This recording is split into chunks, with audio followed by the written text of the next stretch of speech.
우리가 앞 시간에 8절에서 17절 말씀을 생각을 해봤습니다. 하나님이 심판하시는 도구는 칼이에요. 하나님이 심판하기 위해서 그 칼을 얼마나 갈고 닦고 날카롭게 하고 번개같이 그 임무를 수행할 수 있도록 준비하시는가를 우리한테 보여줬어요. 그러면 하나님이 그 칼을 직접 사용하지 않고 죽일 수 있는 사람에게 그 칼을 맡겨요. 우리는 이미 알고 있죠. 하나님께서 바벨론이라고 하는 나라를 들어서 심판의 도구로 써요. 그러시면서 하나님은 에스겔에게도 손뼉을 치라고 말씀하시고 하나님 자신도 손뼉을 치세요. 심판의 정당성들을 인정하는 거죠. 자, 이 시간에는 이제 18절에서 27절 말씀을 우리가 살펴볼 텐데 18절, 19절 상반절 첫 단어를 보면 여전히 문단이 나눠질 때 에스겔 선지자가 관용구를 사용합니다. 여호와의 말씀이 내게 임하여 이르시되 인자야. 문단의 내용이 전환될 때마다 이 관용구를 계속해서 에스겔은 사용을 합니다. 지겹지도 않은가 봐요.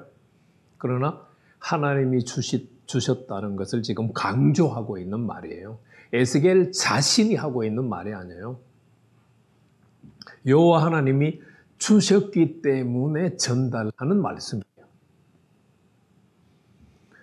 그래서 이제 19절, 20절 말씀은 직접적으로 이제 바벨론 왕을 하나님이 들어서 쓰세요. 그래서 19절 말씀을 보면 우리가 이해하기 아주 어렵게 번역을 해놨어요. 19절 말씀 읽어보죠. 너는 바벨론 왕의 칼이 올 두 길을 한 땅에서 나오도록 그려라. 이 한글 번역 표현을 그대로 보면 바벨론 왕이 심판을 하러 올라올 때 두 길이 있어요.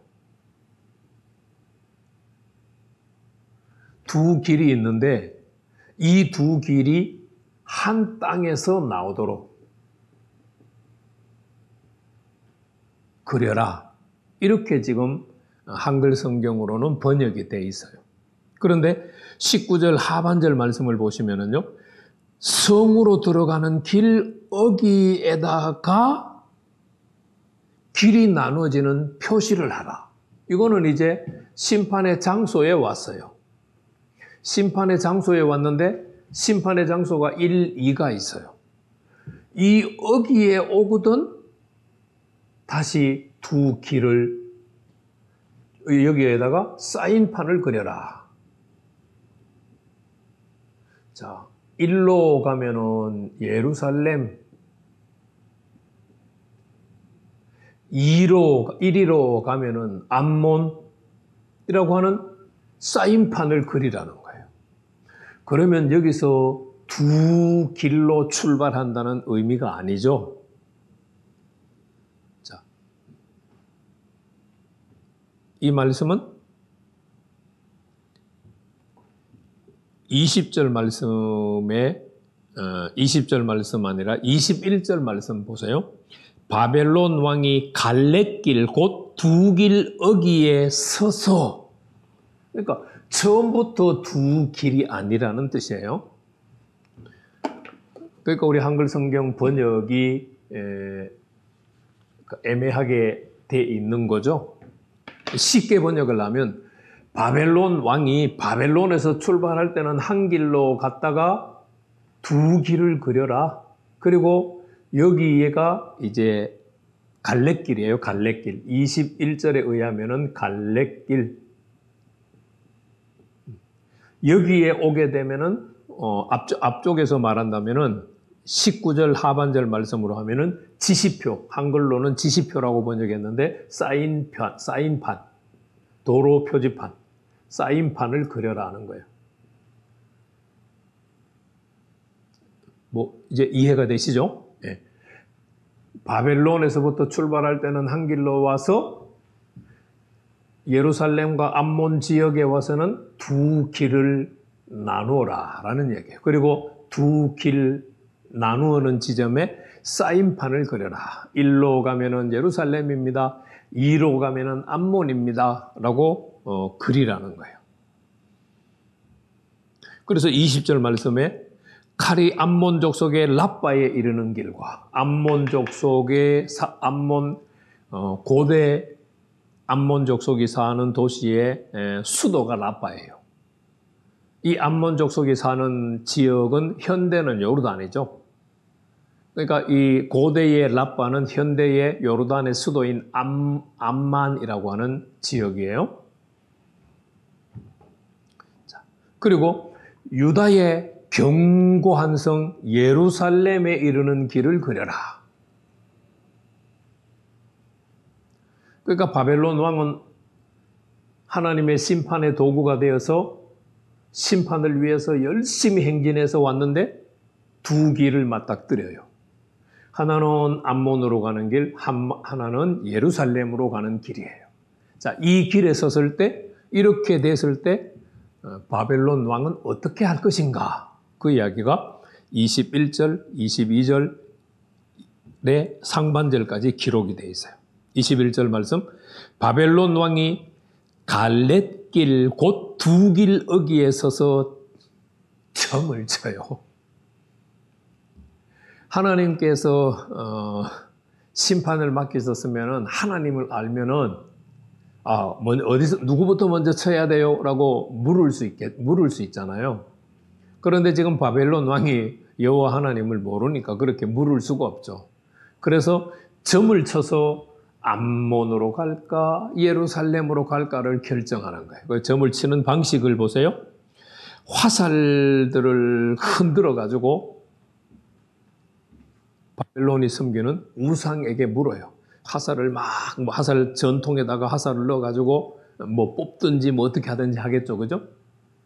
자, 점술 행위에다가 플러스해서 희생 제물의 간을 살펴서, 여기서는 시다, 짜다, 맵다 그 간이 아니고 희생 제물이 가지고 있는, 사람에게 간이 있잖아요. 그것처럼 희생 제물의 간을 보고 점을 치는 거예요. 그러니까 희생 제물 한 마리를 잡았다는 뜻이겠죠? 그 간이 큰지 작은지, 아니면은 신선한지 조금 상했는지, 아마 그런 것들을 보고 고대 사회에서는 간을 보고, 제물의 간을 보고 많이 점을 쳤다고 해요. 바벨론 왕은 자신들의 나라에서 결정하기 위해서 사용했던 방법을 지금 하나님의 심판의 도구가 되어서 예루살렘으로 가야 되느냐, 암몬으로 가야 되느냐라고 할 때 그대로 사용을 하고 있는 거예요. 그런데 점을 친 결과가 어떻게 됐어요? 오른손에 예루살렘으로 갈 점괘를 얻었어요. 그러니까 하나님께서 어디부터 심판한다는 얘기예요? 예루살렘부터 심판을 한다는 이야기예요. 자, 그러면 이제 22절 하반절에는 예루살렘을 심판하는 장면을 이제 연출을 하는 거예요.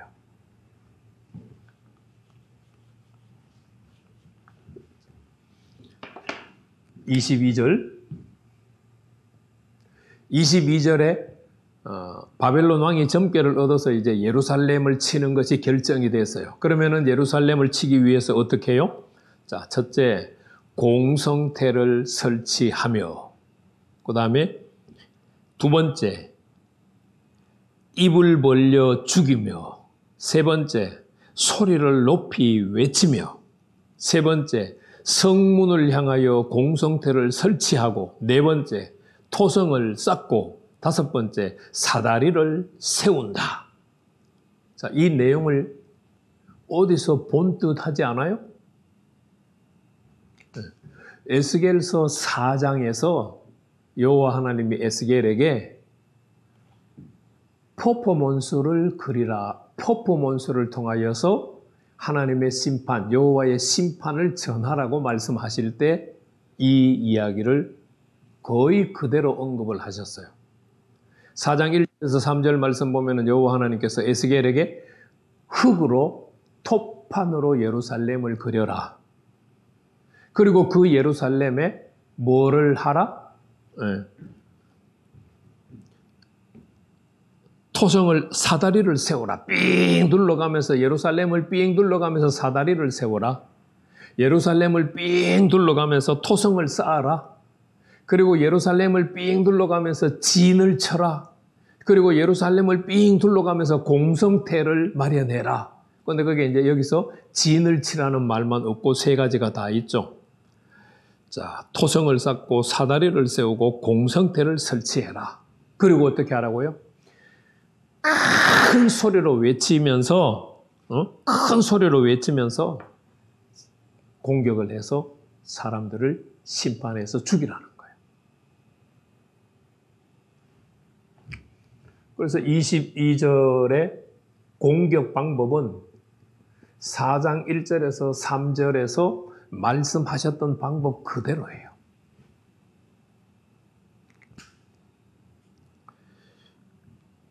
그리고 이제 23절 말씀을 보면은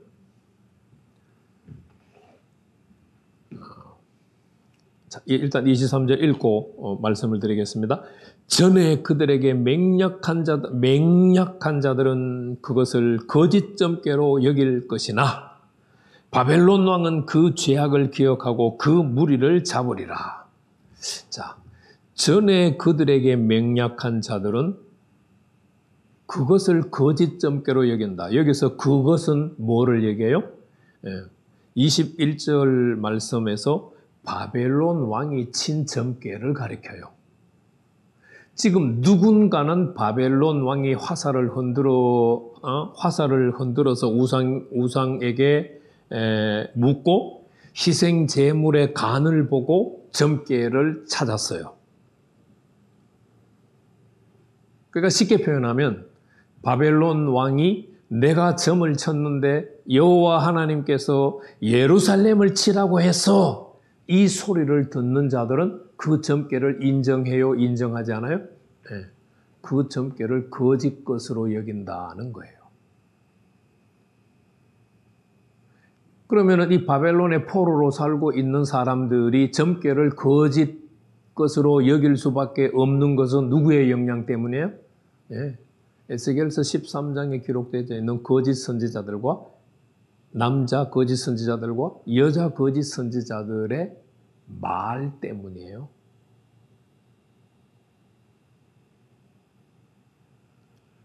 바벨론 왕이 내가 이런 점괘를 얻었어. 그러면 바벨론의 포로로 잡혀와 있는 이스라엘 족속들은 웃기고 앉았네. 지금 그런 반응을 보인다는 거예요. 그런데 바벨론 왕은 어떤 반응을 보여요? 23절 하반절에 바벨론 왕은 그 죄악을 기억하고 그 무리를 잡으리라. 거짓 선지자들이 점을 쳐서 거짓 점괘를 알려준 것을 바벨론 왕은 기억을 한다는 거예요. 예루살렘이 평안하다고? 예루살렘이 안 망한다고? 너희들이 예루살렘으로 돌아간다고? 그 거짓 선지자들이 했던 말을 바벨론 왕이 기억을 하고 그들을 공격을 해서 다 허물어 뜨리는 거예요. 그래서 그들을 잡는다고 표현을 했어요. 완전히 하나님의 백성과 하나님의 심판의 도구로 쓰임받는 바벨론 왕과의 모습 대조를 통하여서 하나님의 백성들이 얼마나 어리석은가를 지금 보여주고 있는 거죠. 특히 바벨론의 포로로 잡혀와 있는 장로들과 그 백성들이 거짓 선지자들의 영향을 받아서 완전히 하나님의 계획을 대적하고 있는 거예요. 반면에 바벨론 왕은 하나님의 심판의 권한을 위임받아서 완전히 거짓 선지자들의 예언과는 반대되는 심판을 수행한다는 것을 23절 말씀까지 기록을 하고 있어요. 그리고 이제 24절 말씀으로 넘어가게 되면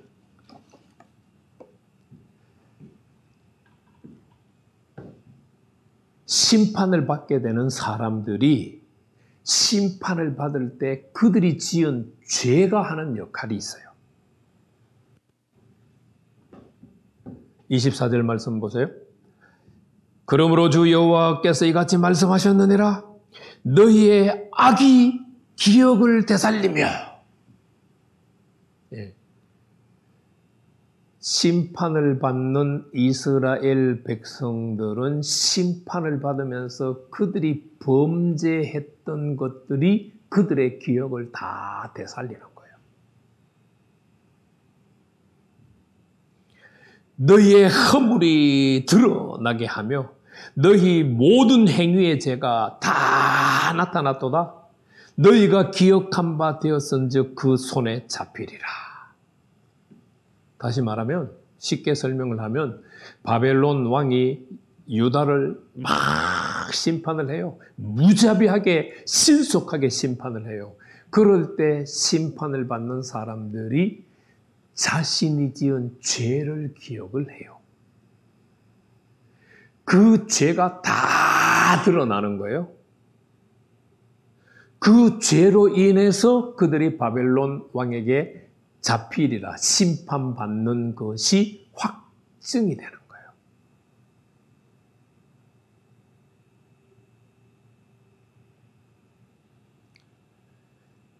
하나님의 심판이 이루어지고 있는데 죄가 없으면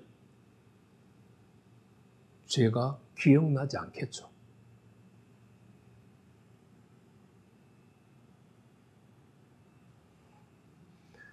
굉장히 재미있는 말씀을 하고 있어요. 우리가 죄를 지으면 그 죄는 다 우리의 기억 속에 잠재되어 있어요. 그러다가 하나님의 심판이 딱 선포가 되어지면 그 순간부터 우리가 지은 죄가 하나씩 하나씩 다 생각나고 다 떠오르고 우리를 정죄하는 거예요. 정죄. 너가 심판받는 거 정당해 하고 증인되는 거예요. 그리고 25절 말씀에서는 자, 무슨 규라고 맨 먼저 말씀을 했죠? 에스겔서 20장에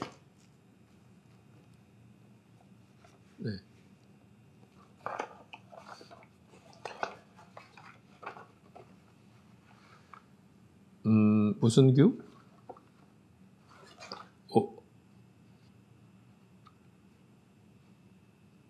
갑자기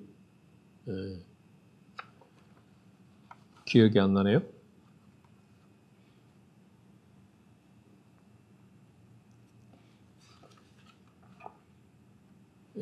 내 아들의 규 10절 말씀에 내 아들의 규가 그 다음에 13절 말씀에는 뭐라고 설명이 되어 있어요?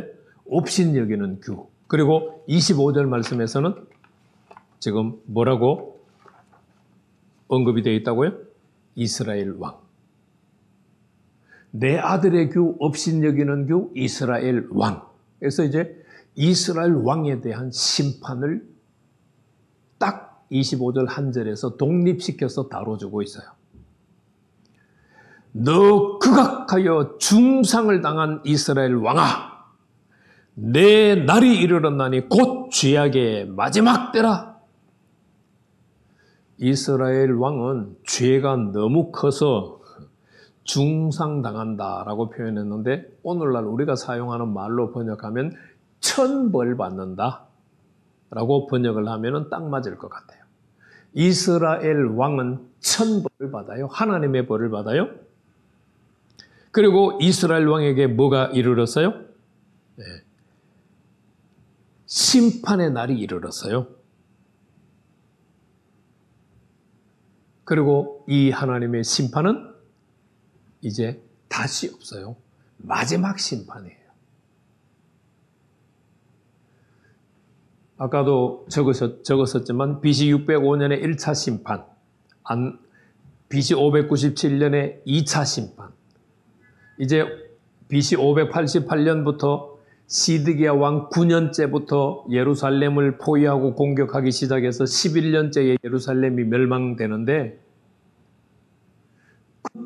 그 하나님의 심판이 남유다에 대한 마지막 심판이에요. 그러니까 이스라엘 마지막 왕이 시드기야 왕이잖아요. 시드기야 왕이 심판받는 것으로 남유다의 심판도 마지막이에요. 그러니까 시드기야 왕은 어떤 사람이다? 업신여기는 자예요. 천벌을 받을 왕이라는 얘기죠. 시드기야 왕이 어떻게 심판받는지는 아시죠? 네. 하맛이라고 하는 곳에 끌려가서 바벨론 왕 앞에 끌려가죠. 왕자들은 시드기야 왕이 보는 앞에서 다 죽여요. 다 죽임당해요. 그리고 바벨론 왕 느부갓네살은 시드기야 왕의 두 눈을 빼버려요. 그렇게 형벌을 내리는 거예요.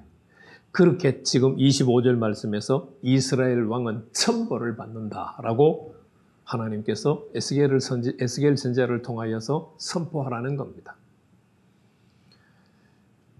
그 26절 말씀으로 이제 이어져요. 천벌을 받는 이스라엘 왕은 어떻게 되느냐? 관을 제거하며, 여기서 관이라고 하는 말은 두건 혹은 띠를 말해요. 아마 왕이 쓰고 있는 두건 혹은 왕이 이렇게 허리에 묶고 있는 띠를 의미할 것 같아요. 그것을 제거하는 거예요.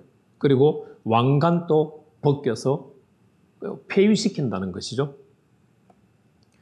그러니까 그가 하고 있던 관도 제대로 하지 못하고 그가 쓰고 있던 왕관도 그대로 못 둬요.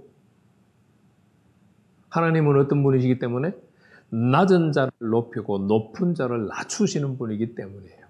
시드기야 왕이 교만하다는 것을 지금 말씀해 주고 있는 거죠.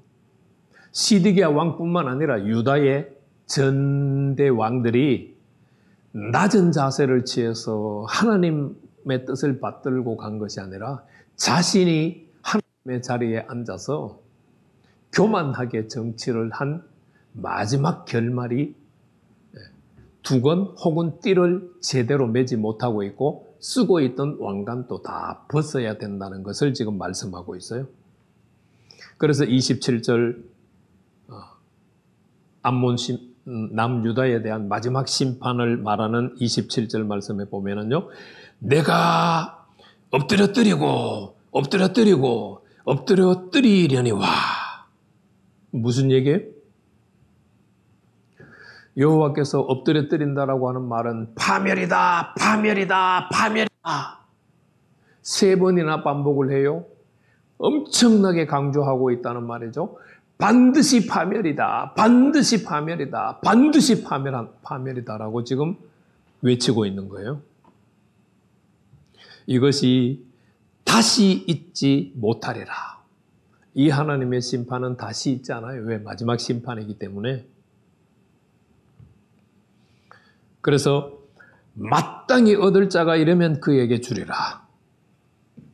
아직도 얻을 자가 안 나타났어요. 아까 지금 21장이 591년 아니면 590년 BC라고 말씀드렸잖아요. 그런데 바벨론이 유다를 공격하는 게 588년 이거든요. 그러니까 아직 이때 이제 바벨론 왕이 군대를 이끌고 마지막 공격을 하는데 아직은 뭐가 안 나타났어요? 요 사이에 하나님의 심판의 도구가 이미 앞에 두 번 있었기 때문에 597년, 605년 BC입니다. 있었기 때문에 마지막 심판의 도구도 바벨론과 바벨론 왕과 바벨론 군대라는 것을 알게 되지만 그러나 아직 이르지 않았어요. 그래서 지금 27절에서 마땅히 얻을 자가 이르면이라고 하는 표현은 때가 돼서 바벨론 왕과 바벨론 군대가 심판하기 시작하면이라는 말이에요. 그렇게 하면은 그에게 주리라. 무슨 권한을 줘요? 파멸시키는 권한을 그에게 주시는 거예요. 그래서 바벨론 왕이 남유다를 완전히 파멸시키는 것으로 27절 말씀이 끝이 나요. 우리가 24절 말씀을 다시 한번 생각해 보면 좋을 것 같아요. 여호와 하나님이 심판을 시작하면 뭐가 뭘 기억하게 만든다고요? 심판받는 자들이 지은 죄가 기억하고 있다가 심판받을 때 그 죄악을 다 토해내요. 그래서 그 심판들이, 그 죄악들이 내가 심판받아야 되는 자구나 하는 것을 증거를 해요. 예수님은 이렇게 말씀하셨죠. 마지막에 무엇이 그를 심판한다고요? 내가 한 말이 심판을 한다고 했어요. 계속해서 오늘은 이제 종말의 때 마지막 남은 심판은 종말밖에 없어요. 예수님의 재림밖에 없어요. 예수님의 재림 때에 뭐가 기억 안 나면 심판을 받지 않을까요? 내가 지은 죄가 기억나지 않으면 구원받는 자가 되는 거예요. 우리는 예수님의 보혈을 너무 강조해서 늘 강조하는 이야기지만 우리의 죄에 대해서 민감하지 못해요. 예수님이 마지막 심판의 주로 오셔서 심판하실 때 저와 여러분들의 기억 속에서 아무 죄가 떠오르지 않고 드러나지 않는 지도자가 되고 성도가 되기를 축복합니다.